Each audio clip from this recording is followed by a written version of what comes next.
So this Rosh Hashanah, we're going to have some props. And what I'm going to do in just a moment is hold up a sign. Now, I didn't, oh, thank you very much.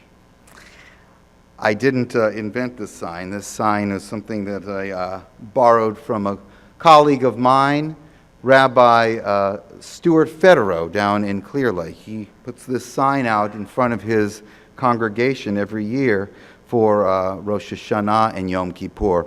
I'm going to hold the sign up and ask you to read it as a congregation, all in unison, so we can let our folks who are watching worldwide be able to hear these words as well. So here we go. Together. No strangers allowed. Now that's not a very welcoming message for Rosh Hashanah, and it's important that we read these messages properly. And part of the way we read signs and messages properly during these holy days is to put on our high holy day spectacles. So now we can read it properly. So I'm going to hold this up and let's read it again. Ready? 1, 2, 3. Private event? No. Strangers allowed. That's much better and much more welcoming. And the truth is that without proper punctuation, the intention and meaning of this sign is lost. In fact, without proper punctuation, all of us were led to misread the sign. So too it is in life. Everywhere we look, and in every interaction that we have, there are signs for us to read. When we are able to see and read these signs correctly, they become fundamental in maintaining healthy interactions. However, when we misread or overlook these signs, the consequences can be damaging to our lives and to our relationships. Consider some of the following scenarios which we can often misread. You text a friend something that you did that day, and they respond, "OMG, I can't believe you did that." And then you think your friend is upset with what you have done. But when you talk it over with your friend a few days later, you realize that they were actually applauding what you had done. "OMG, I can't believe that you had the guts to do that. Bravo to you." Sometimes when we don't have the proper punctuation, it is very difficult to read the texts of our lives. We enter the kitchen and notice that the floor is all sticky, and we immediately jump to the conclusion that our children have not cleaned up yet again. We talk it over with the children later and find out that they did indeed try to clean up.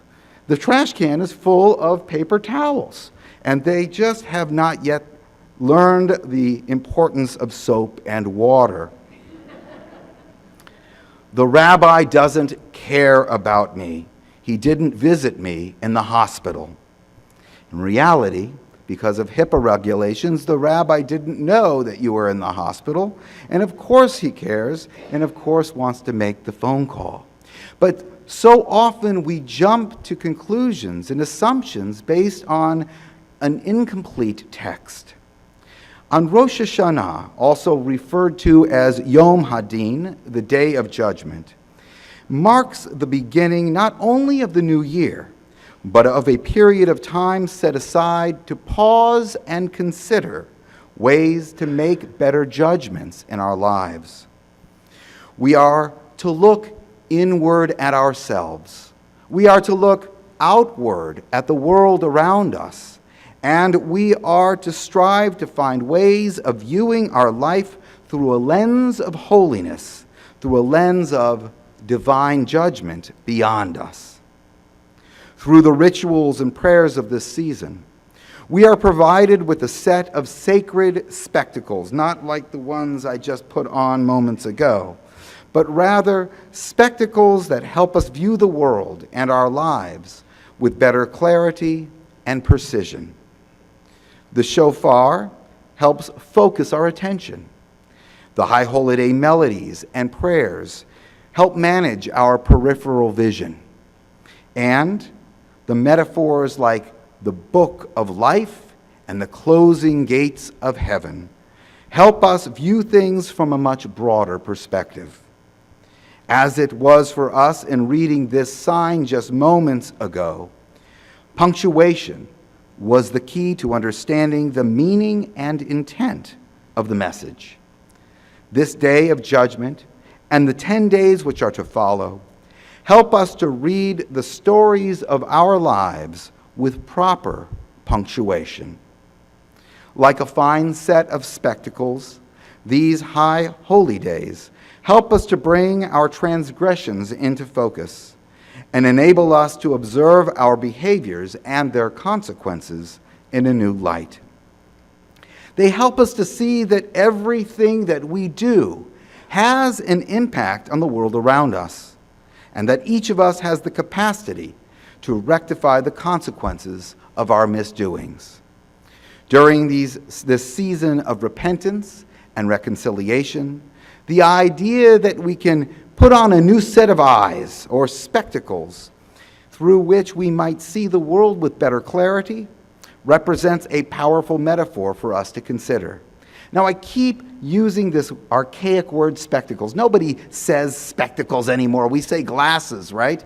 But I keep using the word spectacles for a reason. You see, the word spectacles shares the same root as the word for introspection, respect, and perspective. Each of these words have to do with looking. They have to do with the root to look at. Spectacles are used to look at things with more clarity. Introspection is the process in which we look inward. Respect is the process through which we look at things again. And perspective is the evaluation of something from a particular vantage point.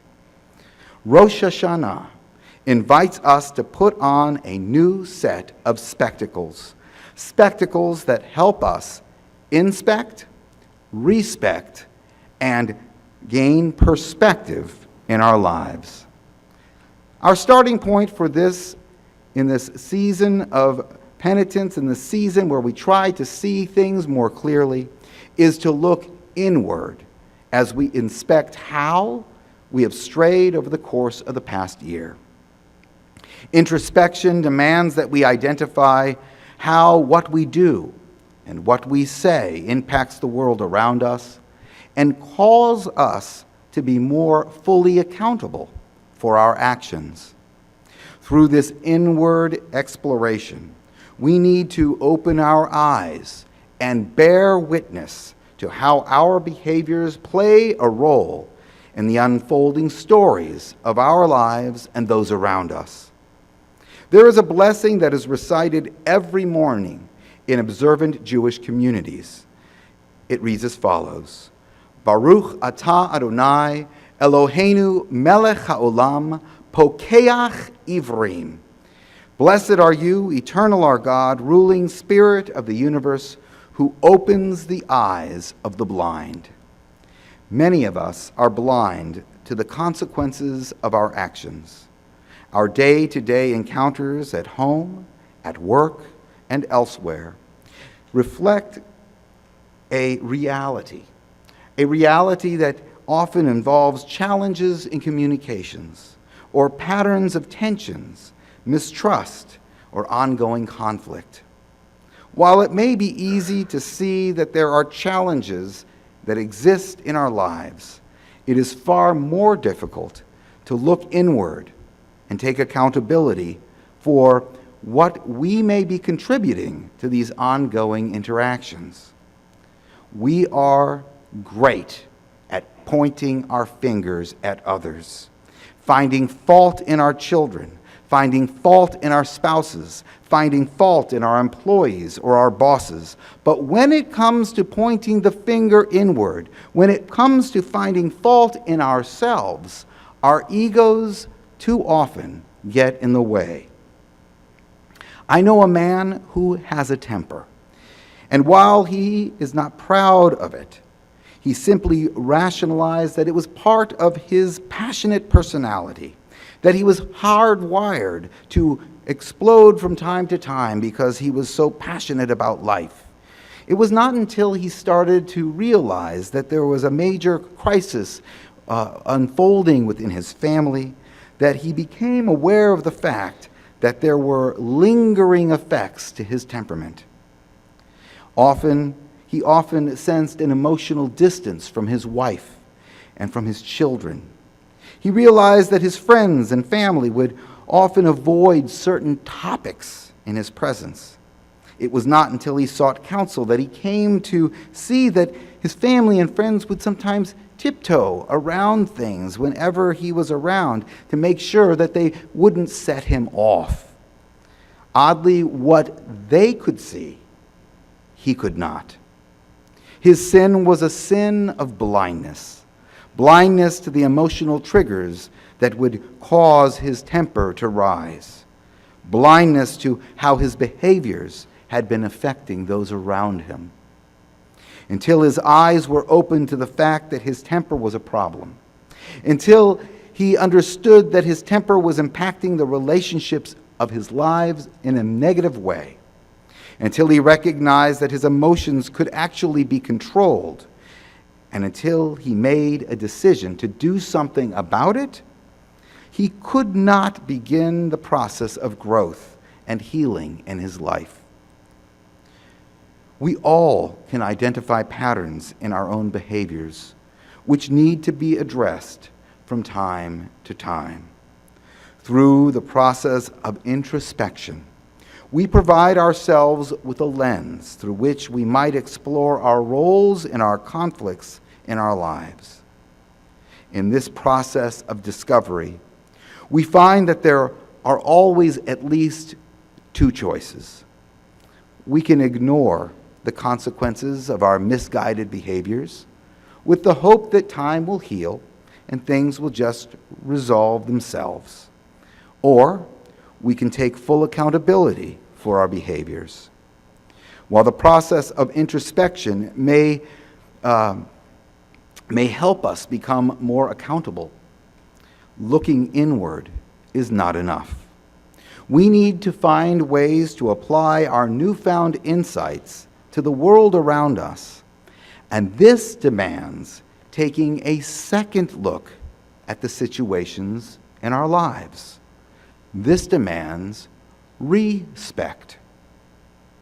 Taking the time to respect a person or a situation demands that we make an effort to see things from their viewpoint. Respect begins with making an effort to become more aware of our surroundings. It demands paying attention to those more subtle details in our life. In our interactions with others, it is often what is not said that provides us with the greatest insight. Nonverbal cues, facial expressions, the tone of one's voice, body language, each of these help decipher a more complete picture of the moment.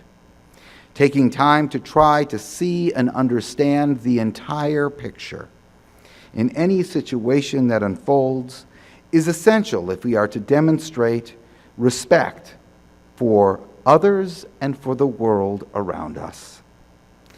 It was just a number of years ago when I was running the religious school at Congregation Beth Israel under the senior leadership of Rabbi David Wyman that I learned a very important lesson about respect. We had been trying to teach the youngest members of our congregation how to better respect the chapel space and the prayer spaces. You know how they are. They run around and make lots of noise and have a lot of fun. But we wanted to try to figure out a way that we could nurture a little bit more of a sense of ownership of the chapel space and respect for that space as well. And at the end of a service that I had led for these pre-K, kindergarten, and first graders,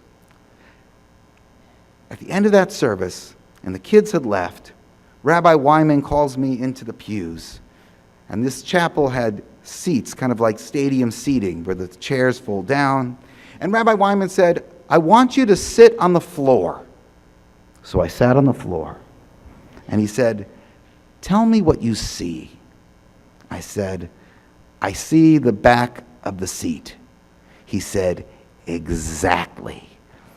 When these children, they are so small, when they come in and they're sitting in those chairs, they are either looking at the back of the seat or they're looking at the back of someone's head. And we're expecting them to sit still and not move around, and all they're trying to do is see. He said, if we want them to respect this space, we have to respect them. Perhaps we shouldn't have our services for these little kids in this space at all. This is what respect is all about.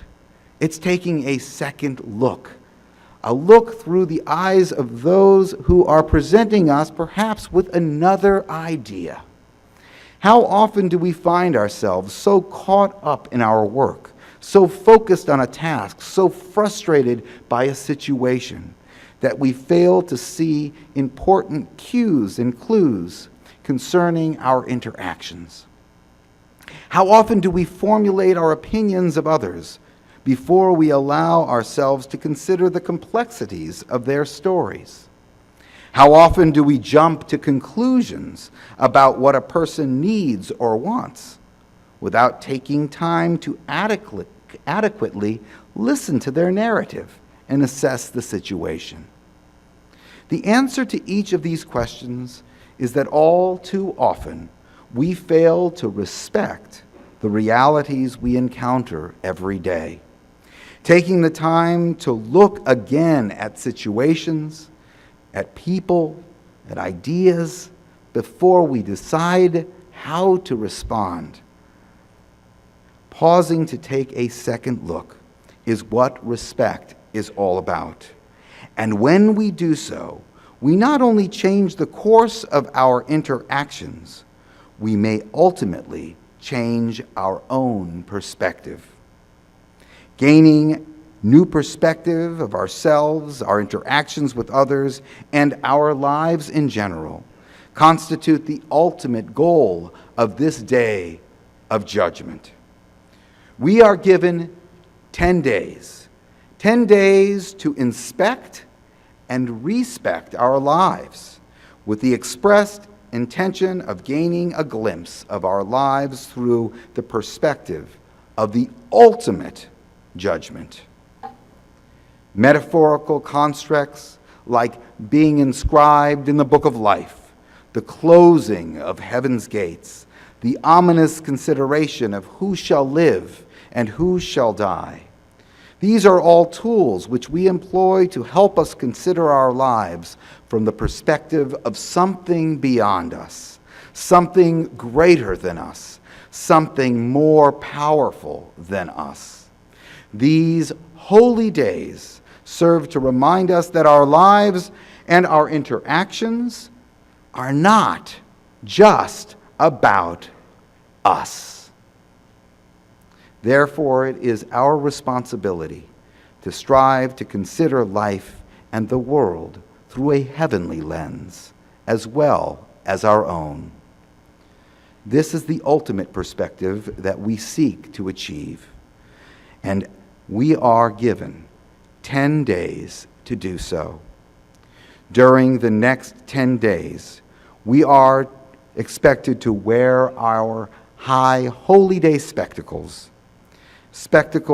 which are intended to increase our awareness of what is happening inside of us, awareness of what is happening around us, and ultimately, an awareness that there is something beyond us. May the next 10 days provide us with such awareness. Ken Yehi Ratzon, may it be so.